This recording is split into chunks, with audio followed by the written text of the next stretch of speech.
Programa es presentado por Ama de Casa, toca, siente y vive.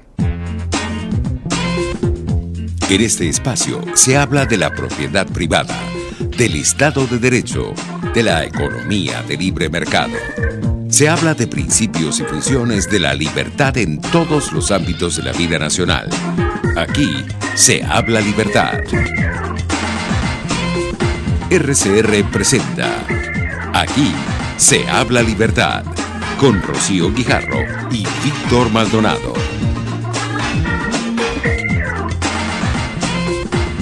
Muy buenos días, queridos oyentes de Aquí se habla libertad. Les saluda Rocío Guijarro y Víctor Maldonado. Hoy, lunes 26 de noviembre, con frío ya, Víctor, ya empezó el señor Pacheco a bajar de allá, del Ávila, para ponernos en el tema del navideño, del ambiente, el clima y ambiente de la Navidad. Bueno, y en la dirección general de la estación, como siempre, está Jaime Nestares, en la gerencia de producción Willy Zarcaya, en la producción Kenger Jaramillo y en los controles César Arteaga.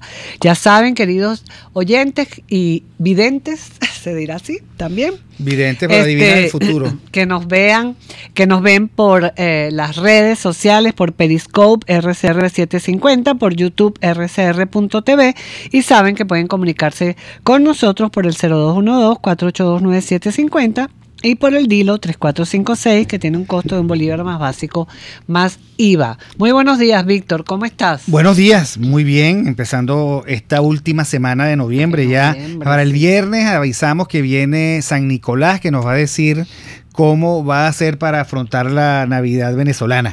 El viernes a las 11:30 estará San Nicolás con nosotros, no se lo pierdan. Pero hoy tenemos a Daniel Barnaghi, que es reputadísimo analista político, profesor de la Universidad Simón Bolívar, un pensador de esos, digamos, que tienen calado y profundidad. Bienvenido, Daniel.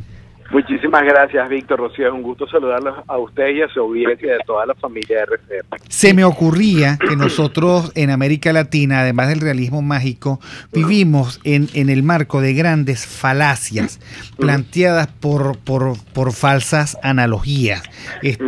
Algo así como el Che es... sí. Qué sé yo, el gran liberador, y entonces cuando uno lo va a ver, el Che, digamos, mandó a fusilar un poco de gente.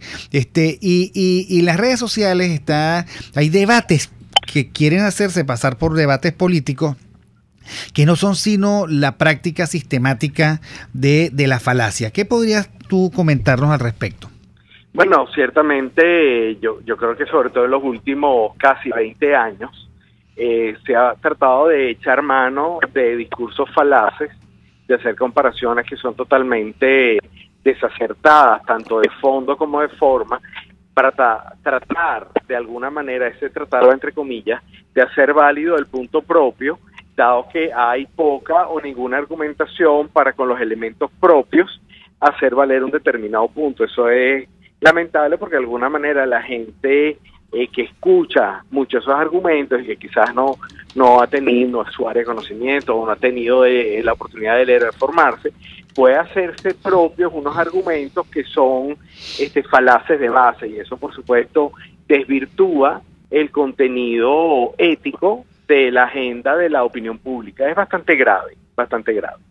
Sí, hola Daniel. Además, Daniel está asumiendo la dirección de la nueva Escuela de Economía de la Universidad Simón Bolívar. Felicitamos que se haya abierto una nueva escuela de esta disciplina tan importante y que esté a cargo de Daniel. Daniel, felicitaciones por esto. Muchísimas gracias. Un nuevo reto para ti dentro del área académica, pero que sabemos que lo vas a hacer súper bien. Bueno, la verdad estoy muy emocionada. En el caso de nosotros, hago una pequeña precisión.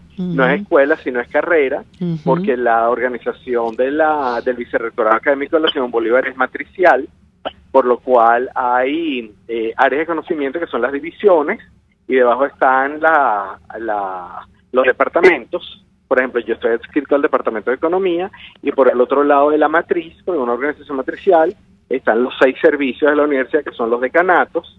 Por ejemplo, está el decanato de estudios profesionales, al cual está adscrita la nueva carrera de economía, que bueno, por supuesto me emociona mucho, me hace muy feliz, y estoy seguro que vamos a dar cosas buenas de qué hablar y nuevos y prontos orgullos para el país. Claro que sí, a nuestra Así que gracias por eso, Rocío. Oye, tú sabes, Daniel, que precisamente una de las discusiones en el país es qué economía enseñan las universidades venezolanas. Yo una vez estaba en la ULA, la Universidad de los Andes, y se para un muchacho y dice: yo quisiera saber por qué esta universidad me obliga a estudiar economía marxista y me impide estudiar economía liberal de la escuela austríaca. Y alrededor, de verdad, que en el plano de la economía, que aspira a ser una disciplina científica, hay un conjunto de presupuestos y posiciones extremas que se van del rango científico y se colocan en otros rangos. Un tema, por ejemplo, típico ha sido el de las bondades y costos de la dolarización, o por qué mantener una moneda, o qué hacer con el Estado patrimonialista, etcétera, ¿no? En el caso de la carrera de la Universidad Simón Bolívar, va a aprovechar las bondades de la formación básica de sus estudiantes, y bueno, ya conocida de la universidad. Yo tengo el honor de ser egresado de pregrado y de doctorado de esa universidad, donde la área cuantitativa es básicamente la principal fortaleza. En ese sentido, por supuesto, con que va a haber un trabajo importante en materias de algún modo más cualitativas, el sesgo o la orientación de la carrera no es de corte ideológico, aunque por supuesto vamos a trabajar extensamente en la escuela austríaca en varias materias, pero también es una orientación muy matemática y muy orientada a los últimos premios Nobel de Economía. Por ejemplo, el premio Nobel de Economía del 2002, Daniel Kahneman, que es el primer no economista que gana un premio Nobel de Economía. Él es psicólogo y tiene mucho que ver con el trabajo de la cuantificación de las decisiones, la toma de decisiones. O sea, es una economía mucho más pragmática, capaz de modelar políticas públicas, ese tipo de cosas, a través de técnicas econométricas, teoría de juego, probabilidades, estadísticas. Un poco por ahí va la cosa. Sí, muy interesante. Bueno, también está el profesor Vernon Smith, que también es psicólogo de la economía. Bueno, está de moda ahorita todo lo que es el tema de la economía del comportamiento. Exactamente. Y entonces, por allí, bueno, Paul Romer, el nuevo premio de economía, del Nobel de Economía, va hacia esa onda. Así que va a ser bien interesante, bueno, y será un gusto saber más adelante para hacer debates ahí en tu escuela. Esa es su casa y es la casa de todos quienes quieran tener pensamiento de libertad, no solo en economía, sino en todas las áreas del conocimiento humano, y yo creo que esa es la función de las universidades. Ahora, el ser un faro de luz. Daniel, visto eso, además, el conociendo tu papel y tu gran amor por el conocimiento, ¿cómo podría un ciudadano venezolano el sortear los obstáculos de las falacias en el debate y propiciar un debate fundado en las ideas y en la realidad? Sí, bueno, una de las cosas que tiene que ser el venezolano es tratar de, primero, descartar lo que son las noticias de las falsas noticias, tratar de entender cuando hay algún tipo de sesgo en una información que se está dando, si ese vocero tiene una intención que está digamos, identificada con alguna línea de pensamiento o partidista, por decirlo de alguna manera, si le está haciendo un flaco o un gordo favor a algún político de quien está empleando una vocería con algún tipo, digamos, de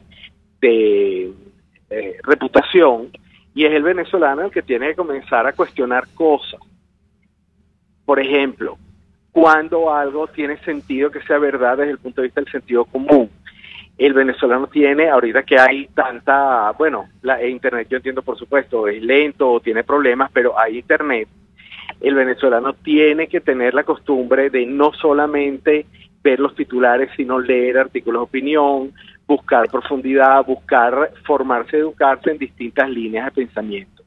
Eso en este momento es fundamental, porque si no, muchos divos de la opinión pública terminan pues teniendo pies de barro, porque no tienen el sustento teórico o académico requerido para emitir una determinada posición. Exacto, ese es como el uso popular o la popularidad que tiene el uso falaz de las analogías. Por ejemplo, cuando dicen con esta crisis económica, no, porque es que no puedes gastar más de lo que ganas, haciendo la comparación o la analogía con tu presupuesto de la casa, cuando lo que hace un gobierno no tiene nada que ver con el presupuesto tuyo particular, ¿no? La gestión de un país tiene muy poco en común con la gestión de un hogar, así que esa falaz analogía que se ha vuelto tan popular, ¿no? Sí, eso es terrible porque además iguala, digamos, la economía doméstica o la microeconomía, en términos, digamos, breves de esta entrevista, en una cosa que tiene que ver con la macroeconomía, con las relaciones internacionales, con las balanzas de pago, con lo que ocurre dentro de una casa de familia, que no tiene nada que ver con eso. Entonces son economías completamente diferentes, no se pueden comparar. Puede que haya algunos elementos que puedan estar en común, el flujo de recursos, el flujo de caja, etcétera. Pero hacer ese tipo de comparaciones es una comparación no solo falaz, sino muy dañina de cara a entender las intenciones que hay detrás de una política pública o las críticas hacia una determinada posición con respecto a eso. Así es. Bueno, muchísimas gracias, Daniel Barnaghi, director Daniel, de la carrera de Economía de la Universidad Simón Bolívar, analista político y, bueno, digamos, un intelectual de primera línea. Estuvimos hablando con él sobre las falsas analogías, la gran falacia de América Latina. Muchísimas gracias, Daniel. Gracias, Daniel. Y nosotros vamos a nuestro segundo espacio. El libro del día. El libro del día, Rocío, Economía de Mercado y Doctrina Social de la Iglesia. No es porque no lo hayamos traído antes. Lo pongo aquí para que nuestra sino audiencia porque yo creo lo que vea. vale la pena, en el marco, digamos, de un debate importante sobre los objetivos de la economía, no perdernos en el camino. Y como, por supuesto, este es un país en donde la magistratura de la iglesia también nos pone de relieve algunas cosas, yo creo que es importante entender que de ninguna manera uno puede asumir que el ser buenos cristianos nos aleja del sentido común económico. Sí, bueno, eso es lo que plantea aquí el profesor Gabriel Zanotti, director del Instituto Acton de Argentina, que es la contraposición más frecuentemente discutida, ¿no? Que es la que se encuentra entre la doctrina social de la Iglesia y una economía del libre mercado. Para Zanotti, el nivel de principios generales, tal choque es inexistente. Zanotti destaca destacó el trabajo de Santo Tomás de Aquino, lo destaca aquí en el libro Doctor de la Iglesia, habla que sus planteamientos sobre la propiedad privada como derecho, no porque sea menos importante, sino por derivarse de su utilidad como parte de una ley natural. Es interesantísimo el que se debatan estos temas aquí en Venezuela. No, y sobre todo salir también de los conceptos vaciados de contenido. Exactamente. Mira, por ejemplo, en la página 8, este profesor Zanotti recoge las enseñanzas de Juan 23, que dice que el bien común consiste y tiende a concretarse en el conjunto de aquellas condiciones sociales que consienten y favorezcan en los seres humanos el desarrollo integral de su propia persona. Entonces, cuando tú hablas, el bien común es el espacio que te favorece tu crecimiento personal, el conjunto de condiciones que garantizan tu dignidad humana. Entonces tú rápidamente dices, oye, pero pasa algo en Venezuela, porque aquí en Venezuela los que deberían estar trabajando a favor del bien común están destruyendo las condiciones del bien común.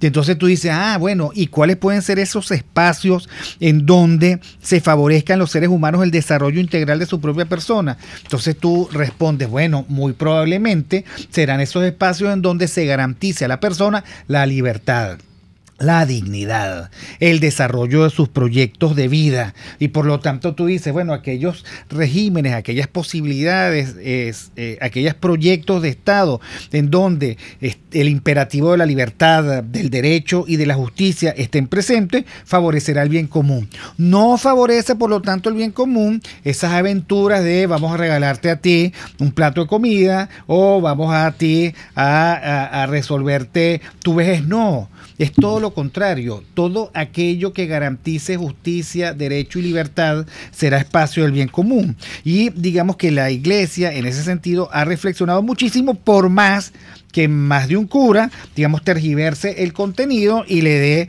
digamos, otro contenido. También Juan 23 dice: la dignidad de la persona humana requiere que el hombre en el obrar proceda consciente y libremente, por lo cual en la convivencia con sus ciudadanos tiene que respetar los derechos, cumplir con las obligaciones, actuar en las mil formas posibles de colaboración en virtud de decisiones personales, es decir, tomados por convicción.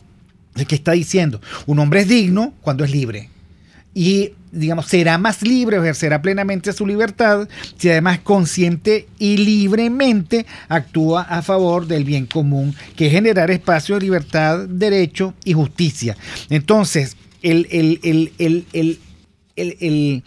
la antropología que está detrás de la doctrina social de la Iglesia está fundada también en la libertad. Claro. No en el sometimiento, no en el socialismo, no en la sujeción, en no en el colectivismo, sino en el obrar y proceder consciente y libremente.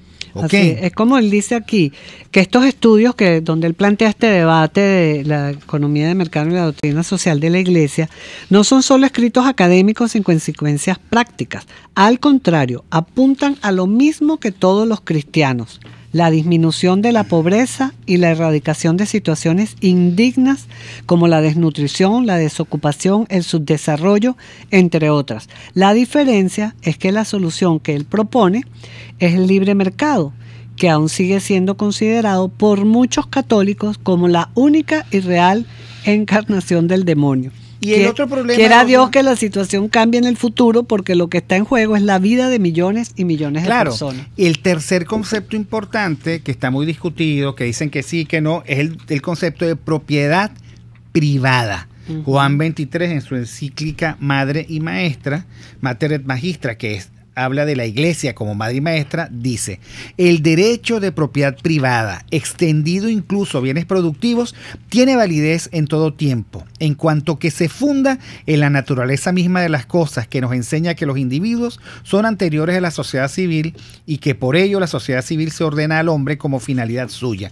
O sea, la propiedad privada es una cualidad del ser humano anterior a la sociedad y que debe garantizarse, incluso los bienes productivos, no solo los personales. Entonces, esa discusión de que por la vía de una mala comprensión del discurso evangélico y por supuesto una tergiversación de lo que es la lógica esencial de la doctrina social de la Iglesia, hay uno que otro cura por allí diciendo que, haciéndole loas al socialismo y diciendo que el ser humano tiene que sumergirse en esa igualdad a juro, va en contra del magisterio de la Iglesia, y yo creo que le hace un gran favor Gabriel Zanotti aclarar que la economía de mercado y la doctrina social de la Iglesia pueden ir juntos, pueden aparearse, y no es mal cristiano aquel que crea en la libertad, en el mercado, en la propiedad, en el derecho y en la justicia. Todo lo demás es una apropiación indebida desde el socialismo del discurso cristiano. Así es, y él termina pues que lo que se anhela en esta época es precisamente que retroceda el totalitarismo y avance el respeto a la dignidad del hombre. Y todos los esfuerzos deben estar destinados a eso. Y que la idea es que la economía de mercado y la doctrina social de la Iglesia no están en contraposición, sino más bien que se complementan en función de la libertad del individuo y su dignidad. Vamos al corte. Aquí se debaten temas de interés nacional e internacional. Aquí se habla libertad, con Rocío Guijarro y Víctor Maldonado. Solo por rcr.tv, la radio que se ve. Sintonícenos a través de Periscope, @RCR750, la radio que se ve. Cuando eres papá, uno solo piensa en su bebé y su bienestar. Al ver su sonrisa, todo es una fiesta, y por eso aprovechamos cualquier oportunidad para ver esa risita que nos ilumina el alma. Consentir se vuelve nuestro hobby, y Ama de Casa lo sabe. Con su nueva colección Baby Armonía, tú y tu bebé vivirán momentos inolvidables, porque los colores, las texturas y los personajes que diseñaron son tan novedosos que no te vas a cansar de mirarlos. Colección Baby Armonía. Ama de Casa. Toca, siente, vive. El sabor está en Coco Factory. Acércate y saborea la mejor cocada de Caracas, pero también tienen agua, aceite, galletas, helados, caramelos, conservas y esencia de coco. El coco es 100% natural, energético, hidratante, remineralizante y refrescante. Coco Factory está en la avenida principal de Santa Mónica, Teresa de la Parra, edificio Codazzi, frente a la antigua estación de combustible, y en La Rosaleda, San Antonio de los Altos. Coco Factory, sin cocos no hay paraíso. Ideas para alcanzar un país con libertad económica, democracia política y seguridad jurídica. Aquí se habla libertad. Con Rocío Guijarro y Víctor Maldonado. Solo por rcr.tv, la radio que se ve. Ventanilla hacia América Latina. Bueno, Víctor, y en Ventanilla hacia América Latina traemos hoy un interesantísimo artículo del profesor Martín Krause, a quien hemos tenido en otras oportunidades en el programa, profesor de la Universidad de Buenos Aires, autor de numerosos libros y artículos, donde él habla de que Mises en Argentina, ¿qué es una moneda sana? ¿Cómo añoramos en Venezuela una moneda sana, no, Víctor? Con sus alumnos, pues, de la Universidad de Buenos Aires, han visto el artículo de Ludwig von Mises sobre reconstrucción monetaria, donde comienza explicando el concepto de moneda sana. ¿Y qué es esta? Aunque nadie dice que no deba hacerlo, ya nadie persigue ese objetivo que se relaciona con libertades civiles básicas. Y así comienza. Bueno, Rocío, tú estabas leyendo y yo estaba pensando, bueno, Rocío, que viaja tanto, probablemente en Ecuador, también, profesor, en Perú, en Colombia, en Panamá, en Guatemala, en Costa Rica, en Estados Unidos, en Argentina, en Chile, en fin, incluso se puede en cantar Bolivia, el himno a la en mitad, Nicaragua. Argentina, Brasil. Claro, el tema es que uno va por todos esos países y uno aprecia a un ciudadano al que se le respetan los derechos de propiedad y tiene en la moneda un recurso que le permite ir y hacer transacciones en el mercado. Le permite además prever su futuro, le permite ahorrar, le permite tomar decisiones y enviar señales al mercado sobre los productos que les gusta y que no les gusta. Y esa moneda sana es la que echamos de menos en Venezuela. En Venezuela, la verdad es que yo no me atrevería a decir ni siquiera si tenemos moneda o no, pero en todo caso, sana en el sentido de ser un instrumento destinado a proteger nuestras libertades civiles contra las invasiones despóticas por parte de los gobiernos. Esa obviamente no la tenemos. Hoy en nuestro chat del canal YouTube, bueno, la gente se queja, bueno, la devaluación sigue agresiva y acelerada, no sabemos cuál es el valor de la moneda, no tenemos ni la más remota idea de en cuánto va a estar pasado mañana o a fin de mes. O sea, vivimos una turbulencia que nos tiene que hacer reflexionar sobre el inmenso valor de la estabilidad económica, y también nos tendría que hacer reflexionar sobre cuáles son las condiciones para que haya estabilidad económica y por lo tanto nosotros podamos tener, digamos, bueno, la capacidad de soñar y de realizar los sueños, que es lo que la gente no encuentra en este momento. Cuando la gente se va del país, dice, bueno, es que yo no tengo cómo vivir hoy y tampoco tengo cómo programar mi mañana. Esto tiene que ver con que el destruccionismo ha llegado a los flancos de la moneda. Nadie tiene propiedad porque nadie sabe cuánto cuestan las cosas. Y de hecho, de las cosas terribles, Rocío, que han ocurrido en estos últimos tiempos, que la gente abandona sus casas y se va, las cierra y se va, las tira pérdidas muchas veces y se va simplemente porque no hay forma de tener propiedad en una condición de esta turbulencia. Sí, bueno, se ha destruido la moneda, pues, en Venezuela. Y eso es gravísimo porque, bueno, ya todo el mundo sabe que su moneda en Venezuela no vale nada. Y es lamentable de haber tenido en los años 70 una moneda que competía con cualquier moneda en el mundo y de estar entre los primeros países donde funcionaba la libertad económica, pues a llegar al último lugar con una moneda que no tiene ningún valor. Dice el profesor Krause, Martín Krause, que no es lo mismo que Enrique Krause, que a veces se confunde. La doctrina liberal ve en la economía de mercado el mejor, inclusive el único sistema posible de organización económica de la sociedad.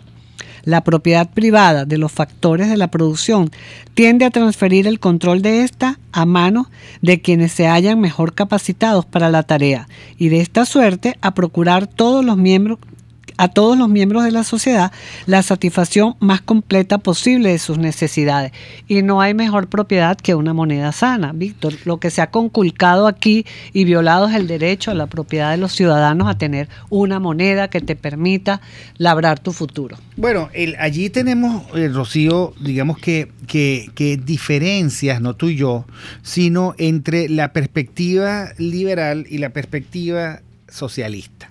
Los socialistas creen que la moneda tiene que ser parte de los encargos que se le den a los gobiernos y que los gobiernos tienen la prerrogativa de manipular la moneda a favor de sus propios programas. Los liberales en ese sentido son muy celosos.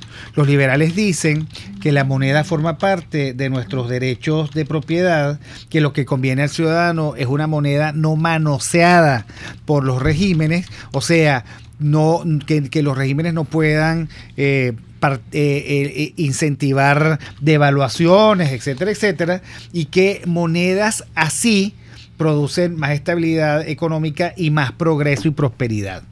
Allí hay una discusión entre la izquierda y los liberales que no se logra resolver y que cuando nuestras escuelas de economía están tan contaminadas de economía marxista, o sea, de estrategias y expectativas de planificación central, pues les parece muy normal concederle al economista tal o cual o al equipo económico tal o cual el Banco Central de Venezuela para que el Banco Central de Venezuela o el Banco Central pueda manipular la moneda, que nunca es a favor del ciudadano, siempre es a favor de los gobiernos, de sus déficits, de su demagogia, de su populismo, de cuando se desbordan, o sea, finalmente de su desmesura, iba a decir, y yo creo que eso lo debemos tener claro. Una moneda sana está destinada a proteger las libertades civiles contra las inversiones despóticas por parte de los gobiernos. Por eso es que yo siempre he planteado, Rocío, en esos debates, que a los gobiernos hay que castrarle la capacidad de intervenir, de malintervenir, de invadir despóticamente nuestras libertades civiles. Una de sus expresiones es, por supuesto, agredir o malversar nuestra moneda. Sí, por supuesto, y una economía de mercado, Víctor, atribuye a los consumidores el poder de elegir aquellos proveedores que los abastezcan más baratos de los artículos que solicitan con mayor urgencia y en esa forma sujeta a los empresarios y a los propietarios de los factores productivos, es decir, a los capitalistas y a los terratenientes, a la soberanía del público consumidor, que eso es tan fundamental para la audiencia que nos escucha. Nosotros somos los que tenemos el poder en el mercado, los consumidores, los ciudadanos. Y por eso que esto hace que las naciones y sus ciudadanos sean libres y proporciona sustento abundante para una población cada vez más numerosa. Y por eso el mecanismo de intercambio, que es la moneda, tiene que ser una moneda sana, una moneda dura, una moneda que le dé valor a tu libertad de elegir aquello que tú quieras y necesites para lograr tu prosperidad, ¿no? Por cierto que la gente se refugia en monedas sanas, nunca en monedas tóxicas. Bueno, nosotros vamos al corte a oír las noticias. Aquí se debaten temas de interés nacional e internacional. Aquí se habla libertad, con Rocío Guijarro y Víctor Maldonado. Solo por rcr.tv, la radio que se ve. Puedes seguirnos en nuestras redes sociales. En Twitter, @RCR750, la radio que se ve. Informe RCR presenta titulares. La Conferencia Episcopal Venezolana denunció en Berlín escalada de intolerancia en Venezuela. El economista Francisco Faraco destacó que hay que desnudar las implicaciones de los casos de corrupción en el país. ¿Con qué vive un general que haya sido un hombre honesto, vive afuera? ¿Cuánto cuesta vivir afuera? ¿Cuánto cuesta un apartamento en Madrid? ¿Cuánto cuesta un apartamento en Miami? En cualquier ciudad, en cualquier ciudad de fuera de Venezuela. ¿Cuánto cuesta comer? ¿Cuánto cuesta ir de la Florida al carro? Mira, son generales, coroneles, tenientes, bachilleres, doctores, analfabetos, todos ladrones. ladrones. Aquí se montó la banda más grande que ha existido en el mundo. Bueno, no atacaron un banco, atacaron un país y están montados ahí de 20 años un asalto continuado. ¿Por qué el señor Saab, que tiene esos músculos buenos, no investiga a la familia Chávez? Porque Chávez es el que puso esta gente a robar. Chávez tiene la enorme responsabilidad de haber elegido lo peor del país para que le pusieran la mano a todo. Entonces, mira, pues nosotros vamos a seguir excluyendo a Chávez de esto. Si Chávez es el padre de esto, este desastre. El buque hospital estadounidense USS Comfort inicia atención médica a venezolanos en la Guajira colombiana. En internacionales, 700 heridos dejó terremoto de magnitud 6.4 que se registró hoy en Irán. Más de 100 ballenas murieron al quedar varadas en playa de Nueva Zelanda. Y en los deportes, en el béisbol profesional venezolano, Navegantes del Magallanes y Tigres de Aragua protagonizan esta noche el único encuentro de la jornada. Tenemos un servicio público. La señora Mercedes Araujo solicita metformina, losartán, amlodipina, atorvastatina. Quien pueda colaborar la puede llamar al 0212-634-2821. Son las 11:32. Continúen con Aquí se habla libertad.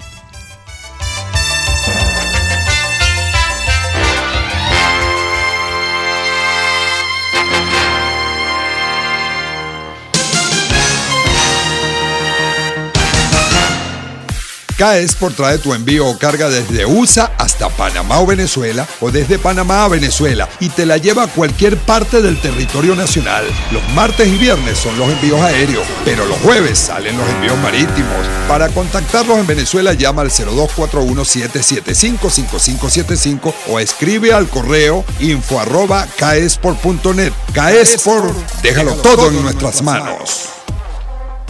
Les habla Rafael del Rosario, concejal de Chacao. La mayoría de los venezolanos dependen exclusivamente del servicio de transporte público para llegar a sus hogares, empleos o centros educativos y se ven obligados a hacerlo en unidades inadecuadas. Aparte de eso, sin efectivo, el Estado debe garantizar a sus ciudadanos un transporte eficiente, digno y accesible. ¿Qué esperas? Haz valer tus derechos. RCR 750 AM. Porque lo bueno une. Usted está escuchando Aquí se habla libertad con Rocío Guijarro y Víctor Maldonado. Síganos en Twitter y Periscope @RCR750. La radio que se ve. Debatamos sobre la libertad. Bueno, y continuamos con Aquí se habla libertad, Víctor, y creo que tenemos un invitado por teléfono, al profesor Eric del Búfalo, dado que se está celebrando a partir de hoy la Semana de la Filosofía en la Universidad Central de Venezuela, mi alma mater y mi escuela mater también, donde me egresé de esa escuela tan maravillosa, la Escuela de Filosofía de la Universidad Central. Y está interesantísimo el programa, pero tuve que venir para acá, para RCR, y no pude ir. Voy a tratar de ir a la tarde a las conferencias. ¿Está el profesor Eric ya en la línea? Sí. Hola, Eric, ¿cómo estás? Hola, ¿cómo estamos? ¿Cómo estás, Rocío? ¿Cómo estás, Víctor? Eric, ¿a qué temas importantes va a plantear esta Semana de la Filosofía? Mira, bueno, en primer lugar, el rescate de la filosofía misma, ¿no? O sea, subrayar su importancia para el pensamiento social, político y sobre todo desde el punto de vista de la libertad y la dignidad humana, ¿no? Que a veces se toma, digamos, a veces no tiene mucha influencia en el gran público, pero sí tiene su pertinencia a nivel de las élites intelectuales. Entonces, bueno, esa es la primera importancia. La segunda, creo que esta vez va a estar muy enfocado en los aspectos que tienen que ver con nuestro proceso político, con los valores de la libertad y los valores de la república. Sí, fíjate, Eric, que de alguna manera la filosofía se ha puesto de moda a nivel mundial. Incluso creo que salió un artículo en El País o en algún periódico español hace poco tiempo sobre esto de la filosofía. Está de moda porque está la gente volviendo al pensamiento y a la profundidad de cuestionarse, bueno, qué es lo que está pasando con el individuo en una sociedad y los cambios que están ocurriendo en el mundo, ¿no? Entonces, sí, fíjate que durante todo el siglo XX la filosofía se trató de sustituir, no por la ciencia, porque eso no tiene sentido, pero sí por las ideologías, ¿no? Y en la medida que las ideologías fracasan, o sea, o muestran sus límites, la gente busca respuestas más profundas, más fundamentales, ¿no? Y yo pienso que un poco la vuelta a comprender la importancia del pensamiento crítico, del pensamiento de los primeros principios, bueno, tiene mucho que ver con esto, ¿no? Bueno, sí, tú sabes que esta mañana yo estaba compartiendo con mis alumnos de ética y dedicamos toda la mañana, la parte de la clase, al tema de la integridad. Y lo planteaba, así como lo hemos planteado en otros momentos, el tema de la verdad versus la mentira, el tema, digamos, de las posiciones que se deben asumir desde lo humano, y que, bueno, los venezolanos han venido revisando todo este proceso de los últimos años, en donde, por ejemplo, jóvenes han salido a marchar, unos han caído presos, otros han ofrendado su vida, y eso, digamos, ha debido venir con reflexión profunda sobre el tema. O sea, cuál es nuestro aporte a la sociedad y qué sentido tiene incluso mantenernos en esta sociedad que está en conflicto. Entonces, lo digo porque nosotros tenemos fama de superficiales. Efectivamente, probablemente no seamos de los países, digamos, con de reflexión de mayor profundidad, pero creo que estamos tomando calado y que no es de gratis, por ejemplo, que filósofos ahora se han convertido en nodos importantes del debate en las redes sociales. Sí, qué bueno que dices eso, Víctor. Bueno, y aprovecho alguna pequeña cuña. Mi conferencia esta tarde es justamente sobre las manifestaciones del año pasado, sobre la dignidad de la vida, sobre el proceso de venir ser humano, ¿no? Lo que tú llamas una vida íntegra, de ser un ser humano completo. Lo que ya Aristóteles se preguntaba, ¿cuál es la vida humana propiamente? ¿Cuál es la vida digna de ser vivida por un ser humano? La vida porque buena, no toda vida es digna de ser vivida por un ser humano. La vida de esclavo, o la vida de sumisión, o la vida de un simple animal, no es la vida que le toca vivir a un ser humano. Entonces, este tipo de preguntas fundamentales, ¿cuál es la vida íntegra? ¿Cuál es la vida digna de ser vivida? Por supuesto, cada día toma en estas circunstancias, y sobre todo en las circunstancias de nuestro país, bueno, mucho valor, pues. Ahora, Eric, Venezuela ha venido por muchos años pensando que la buena vida es la vida del vivo, del que lo ponen donde hay y que se aprovecha. Y digamos que tú, que además te has dedicado últimamente a la reflexión fotográfica, que algún día quisiera conversar en profundidad contigo con eso, pues entonces te consigues con un Instagram lleno de bendecidas y afortunadas, que son unas mujeres bellísimas, venezolanas, que vienen una vida muy poco parecida a lo que supuestamente viven el resto de los venezolanos, que es una vida de penuria, de persecución, de represión, de hambre. Estas viven de yate en yate, con un cuerpo escultural, producto de buenas proteínas, y tú dices, bueno, esto también forma parte de la gravísima levedad en el que algunas élites han flotado, han vivido estos últimos años. Bueno, sí, me encanta que uses esa palabra levedad, porque justamente hay un proceso de insignificancia de la vida, de los venezolanos. Creo que nos toca esta vez, por estas circunstancias, estas coyunturas tan duras, preguntarnos cuál es el significado de vivir. Porque uno no está aquí de gratis, uno tiene un sentido, y ese sentido tiene que descubrirlo uno mismo, ¿no? Porque cada individuo es un mundo, y cada individuo tiene su propia misión y visión de lo que es su propia existencia.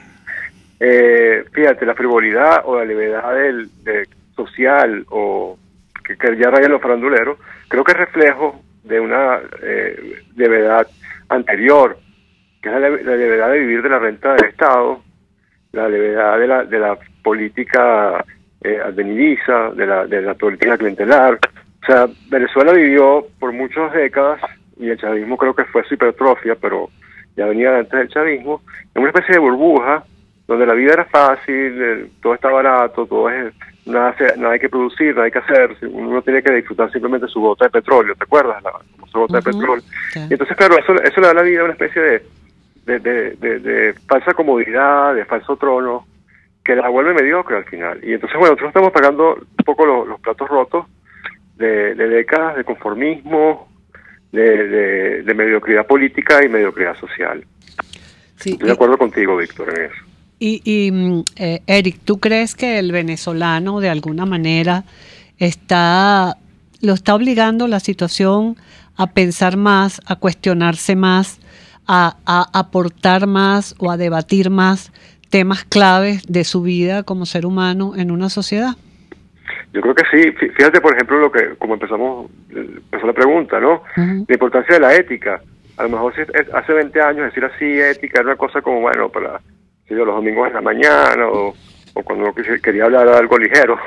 Pero nos damos cuenta de la importancia de la ética, porque la ética es la que forma las sociedades prósperas, no el petróleo.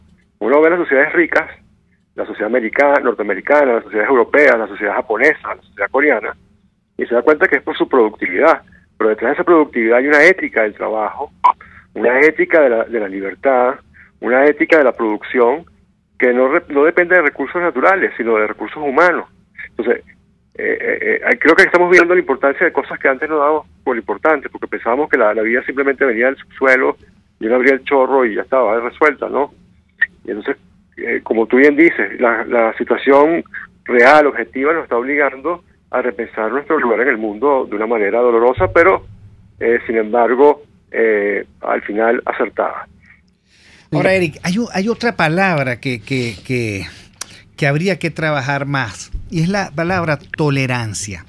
Y lo decía porque vivimos una época donde la progresía entonces anda ocultando sus esqueletos debajo de una alfombra llena de un lenguaje condescendiente, esa última cosa del lenguaje de género, que está lleno de alusiones a todas las condiciones, y además una desproporción del reconocimiento de lo que las minorías asumen como derecho, una especie de retroceso de las mayorías, pero muy complicado. Yo no digo que tengamos posiciones estrictas, pero hay que reflexionar finalmente hasta dónde toleramos y qué es lo que toleramos. También en el país que nosotros vivimos, esa tolerancia quiere ocultar bajo la alfombra, allí donde se guardan los esqueletos. Bueno, este es más o menos corruptico, pero no importa. En el lenguaje de la unidad, ellos también tienen que promediar. En fin, ¿qué podemos hacer con esa palabra y hasta dónde llega nuestro compromiso con la tolerancia? Mira, hay un filósofo liberal que se llama Karl Popper, que tiene un libro muy famoso que se llama La sociedad abierta y sus enemigos, que yo recomiendo siempre a mis estudiantes, pero también al público general, porque es un libro fácil de leer, donde él dice que la tolerancia es una paradoja, porque las sociedades tolerantes pueden tolerar hasta ese punto donde hay cosas que la ponen en peligro. Es decir, las sociedades tolerantes no pueden tolerar cosas que las contradigan. Y entonces, esta paradoja a veces se usa, como tú bien decías, en otro sentido, no como tolerancia, sino como impunidad o indulgencia hacia crímenes, hacia posturas poco éticas, hacia sociedades de cómplices, ¿no? Y creo que en Venezuela hemos abusado de ese término en ese sentido, porque realmente tolerancia no significa ni impunidad, ni indulgencia, ni para decirlo en criollo, ni guachafita. Tolerancia implica simplemente que yo como individuo libre me reconozco y reconozco a los demás como individuos libres y un respeto mutuo. Entonces tolerancia es sinónimo de respeto, no de impunidad. Y pienso que sí, que Venezuela ha habido la mala costumbre de perdonar demasiado lo imperdonable, y a veces no perdonar lo que se puede perdonar y sí perdonar lo que no hay que perdonar, como la corrupción, porque es que la corrupción es un problema nada más de que si alguien como decías tú, se compra un yate, se hace un selfie y se lo pone en Instagram. No, la corrupción tiene consecuencias terribles, como la devastación económica que implica la muerte de personas. Es decir, esos niños que comen de la basura, esas son consecuencias directas de la gran corrupción de Venezuela. Esa gente que se muere porque no tiene cómo hacerse diálisis, eso es consecuencia directa de la corrupción. Entonces, la corrupción es un crimen grave, no es un crimen banal. Es algo muy, muy grave y muy serio. Sí, y creo que Venezuela ha sido tolerante en exceso con la corrupción. Hay que decírselo al nuevo presidente de México, que dijo que él iba a perdonar y que no iba a acusar a nadie, porque Bueno, porque mucha gente. Había que vivir en paz, entonces, Sí. pero él lo declaró abiertamente, ¿no? Otros Sí. no lo declaran. Y no hay que salir de nuestras fronteras.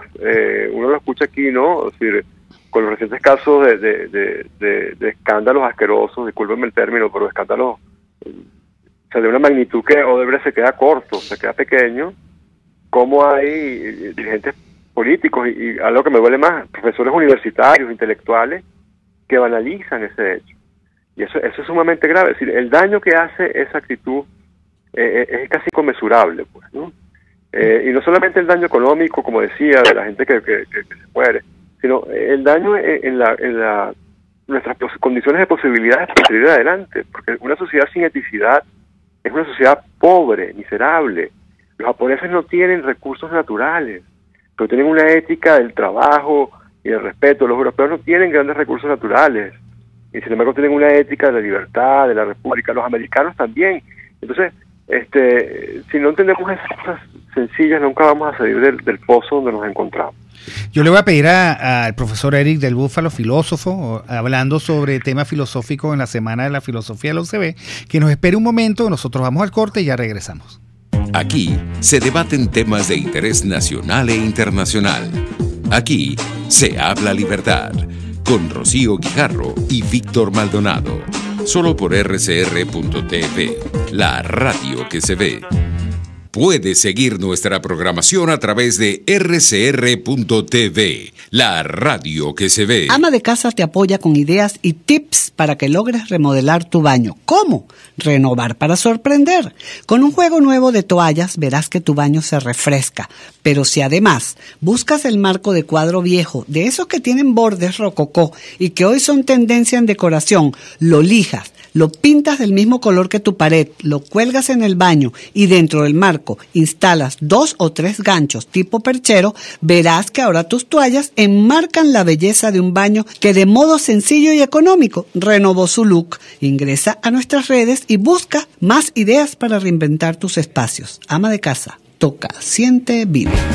En el bar-restaurante Long Low puedes disfrutar lomito o langosta, pollo o el pescado como te gusta, una exquisita pasta al fileto o una suculenta hamburguesota. En Long Low se dan cita los más exigentes comensales y tiene capacidad para 80 personas. Si eres el 81 no entras, no te quedes afuera. Acércate a la urbanización Santa Mónica, Avenida Teresa de la Parra, calle Rufino Blanco Fombona, pasando el centro comercial a la derecha. Bar-restaurante Long Low, poquito pero sabroso, pero sabroso. En RCR somos vanguardia.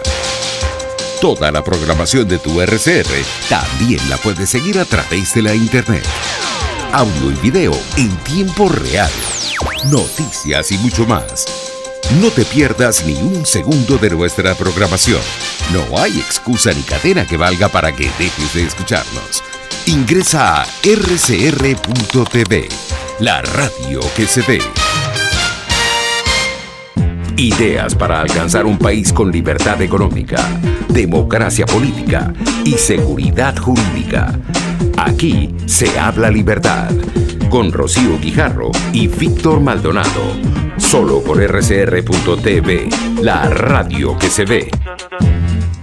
Y continuamos con el profesor Eric del Búfalo, que nos ha hablado de todos estos temas a profundidad, de lo que es la filosofía y la filosofía como centro que debe ser del debate, del cuestionamiento y precisamente de la incertidumbre que se reconcilia con la idea de libertad, ¿no, profesor del Búfalo?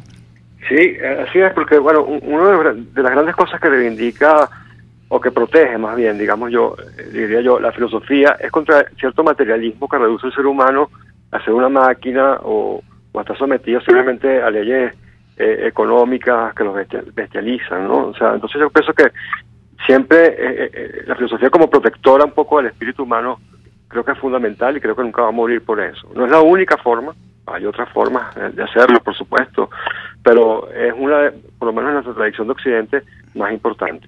Y yo agradezco mucho, por cierto, que el programa de ustedes pues haya tomado unos minutos para para esto. Claro que sí, y para nos gustaría recordarlo. que nos contaras un poquito de las conferencias. Bueno, sé que esta mañana estuvo la profesora Luz Marina Barreto, que fue compañera mía de clases.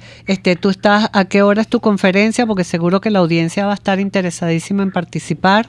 Es a las 2 en la sala C de la biblioteca. ¿Y una versión escrita de tu conferencia será posible? Sí, de hecho ya mi conferencia ya va a ser publicada en Apuntes Filosóficos.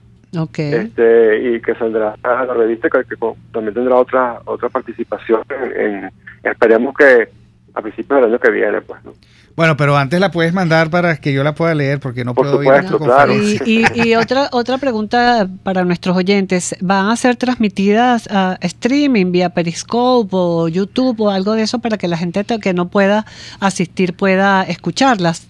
Todo lo de las conferencias que va a haber en la semana, ¿sabes algo de eso? Bueno, yo espero que sí, yo no estoy seguro porque yo no soy organizador de esa parte, pero creo entendido que sí va a haber algún tipo de streaming, no sé exactamente si va a ser por Periscope o va a ser por...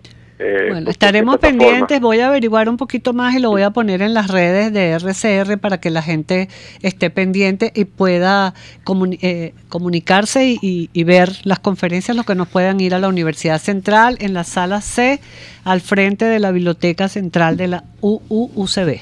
Bueno, y espero que no confundan los públicos, porque por allá hay otras reuniones. Ahora, una última...